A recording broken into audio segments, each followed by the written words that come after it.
बात जो हमारी इससे पहले जो हमारी हो रही थी 33 एंड 82, और हम देख लेते हैं कि क्या जो इससे पहले उनका भी डिफरेंट तो नहीं है या वही है, उनसे भी वही है।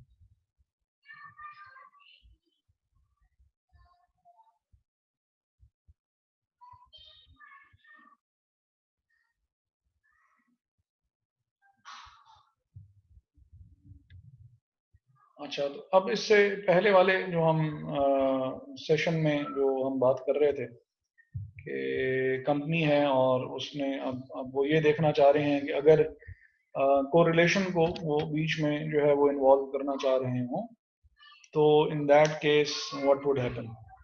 तो if you knew that the project B's cash flows were negatively correlated with the firm's other cash flows, whereas project A's cash flows were positively correlated, how might this affect your decision? अब वो जो decision ऊपर हमने लिया था situation B में, requirement B में, कि we would choose A because it is less riskier than B, तो वो डिसीजन अब हमारा यहाँ पे रिवर्स हो जाएगा। अभी थोड़ी देर पहले बिल्कुल एंड पे जो हमने अपने लास्ट सेशन में जो हमने डिस्कशन की कि कोरिलेशन जो है वो नेगेटिव हो, तो उन दो इन्वेस्टमेंट्स में आप काम करेंगे जिन इन्वेस्टमेंट्स की कोरिलेशन नेगेटिव हो। कोरिलेशन नेगेटिव होने से क्या होगा कि अगर एक उनका आपस में ताल्लुक नहीं है, both of the investments are moving in the opposite direction. अब वो यहाँ पे कह रहा है कि जो प्रोजेक्ट बी है that is negatively correlated with the firm's cash flows. क्या मतलब हुआ कि अगर फर्म्स की कैश फ्लोज कम हो रही हुई, फर्म की कैश फ्लोज जो हैं वो कभी फर्म के ऊपर बुरा वक्त आया और फर्म के बुरे वक्त आते हुए उसकी कैश फ्लोज ड्रॉप हो रही हो, फर्म नुकसान में जा रही हो, तो ये वाला प्रोजेक्ट जो है ये आपको फायदा देगा। तो आप अपना रिस्क डाइवर्सिफाई बेहतर तरीके से कर पाएंगे अगर आप जो है वो प्रोजेक्ट बी चूज करते हैं। और प्रोजेक्ट ए जो है, प्रोजेक्ट ए का जो कोरिलेशन है that is positive with the firm cash flows. मतलब क्या हुआ कहने का कि अगर कंपनी फायदे में जा रही होगी तो प्रोजेक्ट ए भी फायदा देगा, लेकिन अगर कंपनी फायदे नुकसान में जा रही हुई तो प्रोजेक्ट भी फायदा नहीं देगा, नुकसान ही देगा। तो आप from a risk diversification stand point आप ठीक जगह पे खड़े हुए नहीं होंगे। You will, if you are investing money in some project, you will require or you will prefer a project uh, which will give you benefit in case कि अगर आप जो है वो अच्छा परफॉर्म ना कर रहे हो, ताकि आपके लॉसेस जो हैं वो आपके प्रॉफिट्स के साथ काउंटर हो सकें और आप एवरेज पोजीशन में आ सकें। तो अगर तो ये नेगेटिवली और positively correlated with the firms values हैं, तो यहाँ तक तो फिर हम अपनी डिसीजन रिवर्स कर सकते हैं और हम चूज कर सकते हैं प्रोजेक्ट, जबकि रिक्वायरमेंट बी में हमने कहा था कि हम प्रोजेक्ट ए चूज करेंगे। मजीद फिर उसने जो एक उसने बात की कि if project B cash flows were negatively correlated with the gross domestic product while A's cash flows were positively correlated, would that influence your risk assessment? Now in this case हम ये बात हम जो है वो कि अगर प्रोजेक्ट बी की जो कैश फ्लोज हैं वो नेगेटिवली कोरिलेटेड हैं, तो इसका मतलब है कि अब डिपेंड करता है कि आपकी जो कैश फ्लोज हैं are they positively correlated with the GDP और are they negatively correlated with the GDP. अगर आपकी अपनी cash flows are positively correlated with the GDP, इसका मतलब है कि मुल्क तरक्की करेगा तो आप भी तरक्की कर रहे हैं, और प्रोजेक्ट बी क्योंकि नेगेटिवली कोरिलेटेड है मुल्क की तरक्की के साथ, तो इसका मतलब है ये प्रोजेक्ट आप नुकसान में जाएगा आपका। मुल्क तरक्की करेगा तो आप भी तरक्की कर रहे होंगे, लेकिन प्रोजेक्ट बी पीछे से आपकी टांग खींच रहा होगा, क्योंकि उसकी जो कोरिलेशन है वो मुल्क की तरक्की के साथ नेगेटिवली है, वो ऑपोजिट डायरेक्शन में जा रहा है।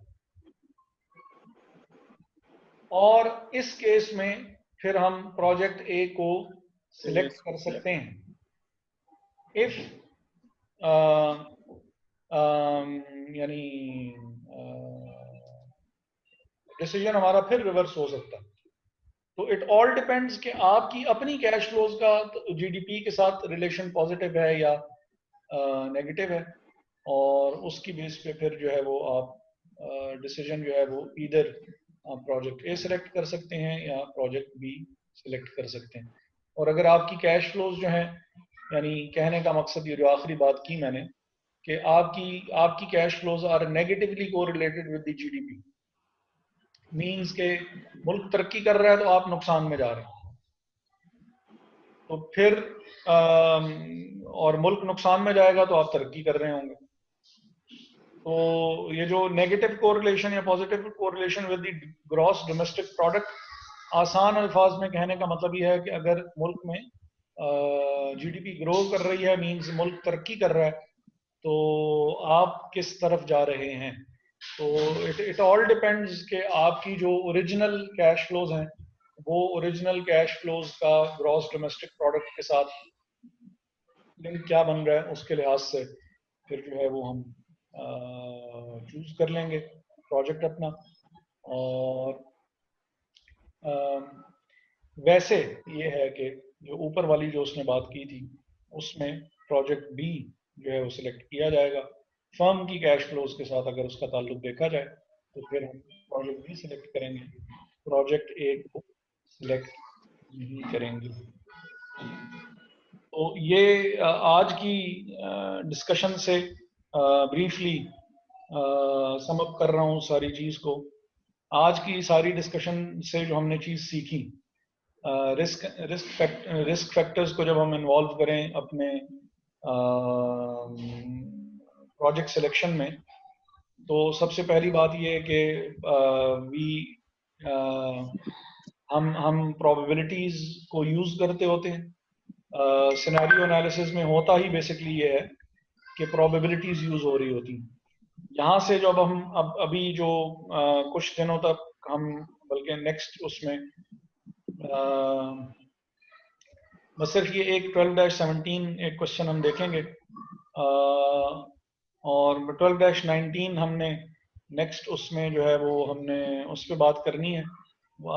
ये इसी की ही एक मजीद अल्टीमेट बहुत खूबसूरत सिचुएशन है, और उसमें ये सारे एनपीवीज और आईआरआर्स और ये सारी चीज़ें आ जाती हैं।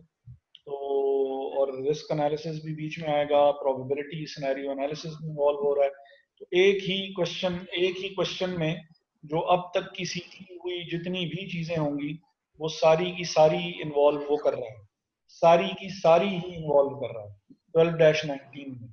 तो नेक्स्ट उसमें हमारी डिस्कशन इसके ऊपर हम करेंगे, और उसके बाद बल्कि या इसके ऊपर मैं देख लूंगा कि अगर मैं इसके ऊपर कोई प्री रिकॉर्डेड लेक्चर अगर मैं इसके ऊपर बना सकूं, क्योंकि हमने काफ़ी लेक्चर्स जो हैं वो हमने मिस किए हैं।